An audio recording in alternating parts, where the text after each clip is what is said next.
नालासोपाऱ्याचे आमदार राजन नाईक हे सुद्धा 3 दिवसांनंतर विधान भवनात पोहोचलेत।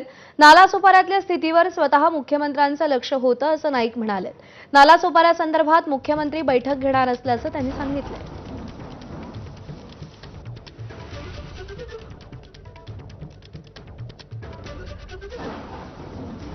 आपल्यासोबत आहेत राजन नाईक, आपण त्यांच्याशी बातचीत करूया। 3 ते 4 दिवस नेमका आम्ही संपर्क करत होतो, तुम्ही होतात कुठं?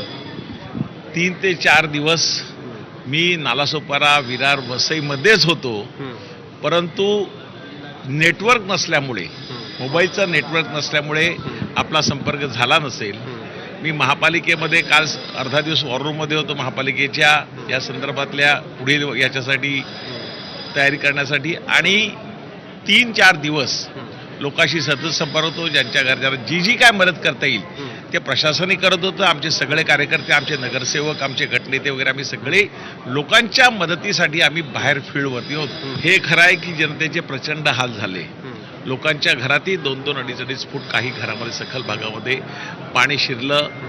लोकांच्या पिण्याचे पाणी, कारण टँक खाली असल्यामुळे, अंडरग्राऊंड टँक खाली असल्यामुळे आणि लाईट नसल्यामुळे लोक त्याच्यामध्ये अंडरग्राऊंड टँकमध्ये जो ड्रेनेजचं पाणी पण गेलं, त्यामुळे लोकांच्या पिण्याच्या पाण्याचे प्रचंड हाल झाले। पण आता हळूहळू काल दुपारपासून परिस्थिती पूर्वपदावर येत आहे।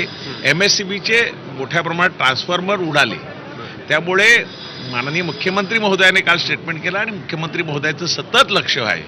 आमचे प्रदेशाचे अध्यक्ष आदरणीय चव्हाण साहेबांचं सतत लक्ष आहे आणि ते आमच्या संपर्कात होते। चांगल्या प्रकारे ट्रान्सफॉर्मरही आम्हाला आता ते देत आहेत, आणखीन वाढवली क्षमता, आणि नजीकच्या काळामध्ये म्हणजे येणाऱ्या आठवड्यामध्ये माननीय मुख्यमंत्री महोदयाच्या अध्यक्षतेखाली एक व्यापक बैठक होणार की वसई, नालासोपारा आणि विरारमध्ये अशा प्रकारे भविष्यात लोकांना त्रास होऊ नये, जलमय होऊ नये, यासाठी जे उपाययोजना करायला लागतील ते माननीय मुख्यमंत्री महोदय निश्चितपणे करणार।